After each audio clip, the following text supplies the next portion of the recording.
You've probably heard about how the A's used analytics to outsmart the big money teams. But here's the twist. Why doesn't Moneyball work for the A's anymore? Hey, CurveBall fam, buckle up because this is a wild ride filled with underdogs, heartbreaks, and some serious baseball drama. The Moneyball strategy became famous in 2003 when Michael Lewis wrote a book about it. And also, there was a 2011 film starring Brad Pitt that revolutionized baseball by showing how the Oakland Athletics could compete with wealthier teams using data-driven analytics. But what's the story about? Let's start from the early 2000s. They had just lost Jason Giambi, Johnny Damon, and Jason Isringhausen because they couldn't afford them. But Billy Beane, the A's general manager and the mastermind behind Moneyball, wasn't going to roll over.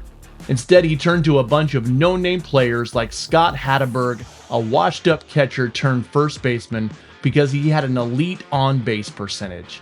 And guess what? It worked.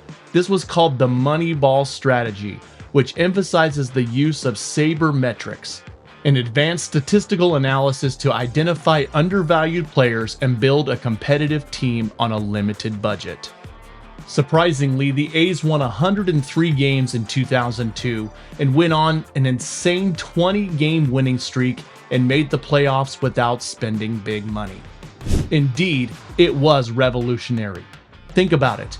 A guy hitting .260 with a ton of walks could be more valuable than a guy batting .300 if he gets on base more often and costs way less. And here's the genius part. These patient hitters also wore down opposing pitchers by making them throw more pitches, which meant getting to the bullpen faster.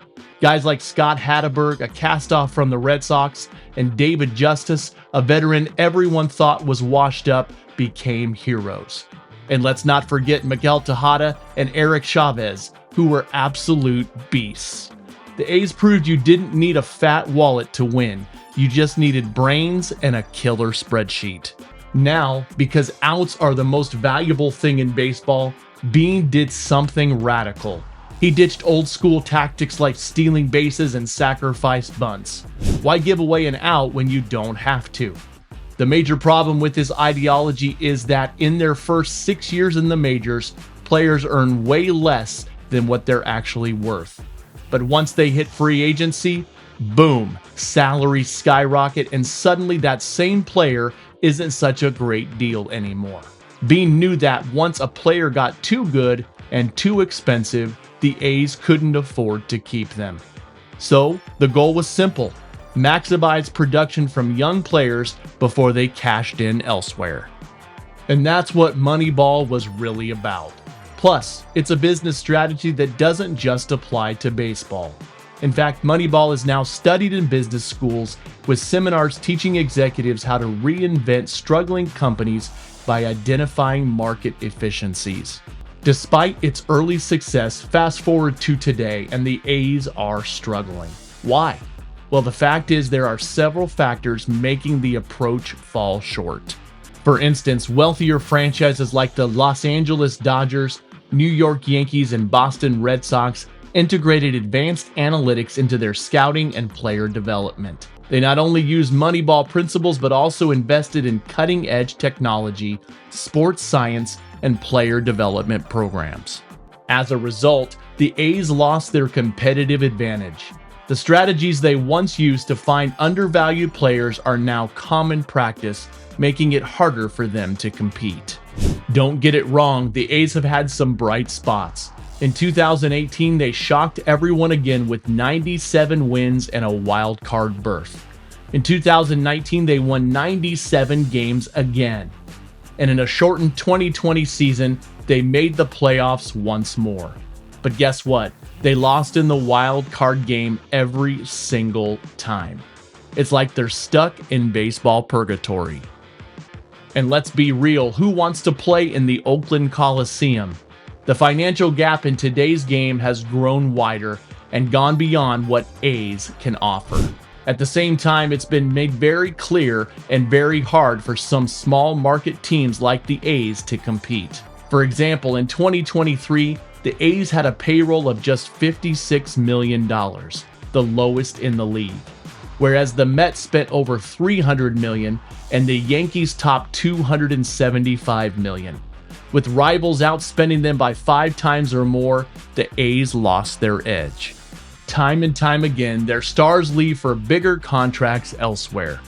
Josh Donaldson was traded. Matt Chapman and Matt Olson, gone. Marcus Semien, let's go. Sean Murphy, moved on. Guys like Jason Giambi, Tim Hudson, and Barry Zito also left for bigger paychecks. Instead of building a sustainable, competitive team, the A's have become a farm system for wealthier franchises. They develop talent, but it's their rivals who reap the rewards. That's sympathetic. The Oakland Coliseum has also become a symbol of neglect and decay in professional sports. The stadium, which was opened in 1966, has failed to keep up with modern standards, leaving both players and fans frustrated. The list of issues is endless. Sewage leaks have flooded locker rooms, entire sections of seats remain empty, and even wild possums have taken up residence in the press box. These conditions have made the Coliseum more of a punchline than a respectable sports venue. With such a crumbling infrastructure, it's no surprise that the Oakland Athletics are making plans to relocate to Las Vegas, leaving behind a stadium that feels more abandoned than alive. But the problems at the Coliseum go beyond just the building itself. They reflect the collapse of baseball culture in Oakland. Attendance has plummeted because fans know the ownership isn't committed to building a winning team. Without fan support, the team lacks the revenue needed to attract top talent, leading to a never-ending cycle of mediocrity. As a result, the Coliseum feels lifeless, with entire sections sitting vacant even during home games. What was once a proud baseball city has now become a cautionary tale of what happens when a team and its stadium are left to rot. Truly, you might agree that analytics can help teams compete, but they don't win championships on their own. The Oakland A's used the Moneyball strategy to make the playoffs several times, but where were they in the World Series? Nowhere. Why? It all takes more than just smart stats. It takes star players. Teams like the 2004 Red Sox, 2017 Astros, and 2020 Dodgers proved that the real secret to success is a mix of data and deep pockets. They used analytics to gain an edge, but also spent big money on top talent, giving them the firepower needed to win. At the end of the day, great players make the difference. Teams that rely only on stats without investing in superstars often fall short. The A's, for example, couldn't afford to keep their best players, which meant they could never build a truly dominant team. Meanwhile, championship-winning teams use data to improve their strategy while still paying for proven winners. In baseball, numbers help, but talent wins trophies. Plus, the issue stems largely from the team's low payroll and lack of a strong revenue stream compared to wealthier clubs. Unlike big market teams that can afford to retain their top players with multi-year deals, the A's operate under financial limitations that make it nearly impossible to compete for elite talent. As a result, even when they cultivate all-star caliber players, those athletes often leave for teams willing to offer higher salaries and better long-term prospects. This constant turnover frustrates fans and reduces the team's ability to build a lasting identity, leaving Oakland in a cycle of short-lived contention followed by inevitable rebuilds. So the real issue? Money, or more specifically, a lack of it. In professional sports, we can agree on one thing: that fans are everything. But the A's have been dealing with low game attendance for years, and that's a big problem. Fewer people in the stands means fewer ticket sales, less money from concessions, and lower merchandise revenue. But why aren't people showing up? It could be inconsistent performance, a lack of star players, or even a fan base that feels disconnected from the team. And when attendance drops, it's not just about empty seats. It also makes the team less attractive to sponsors and investors, cutting off even more financial support. Another major issue is TV deals, or rather, the lack of them. In today's sports world, broadcasting rights are a goldmine, bringing in millions, sometimes billions, for teams. But if a team doesn't have a strong media presence or enough viewership, they can't land those high-paying contracts. That means less exposure, lower merchandise sales, and fewer advertising opportunities. It's a vicious cycle, and the A's are stuck right in the middle of it. And then there's the stadium situation. Outdated, poorly maintained facilities can turn fans away. If the game day experience isn't enjoyable, why would people keep coming back? A modern stadium can bring in revenue through luxury seating, sponsorships, and better fan experiences. But without investment, the stadium stays the same, and the problem just gets worse. So what does all this mean for the A's?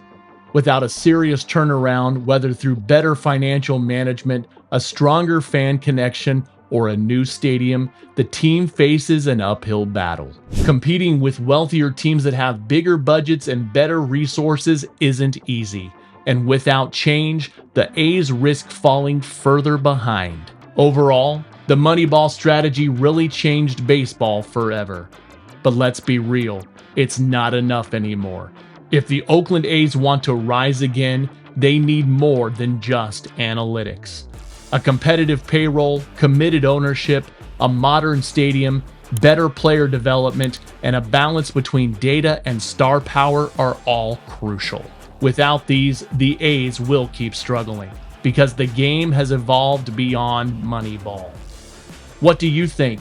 Can the A's turn it around, or is their future just as bleak? Drop your thoughts in the comments, and don't forget to like, share, and subscribe to CurveBall TV for more deep dives into the game we love.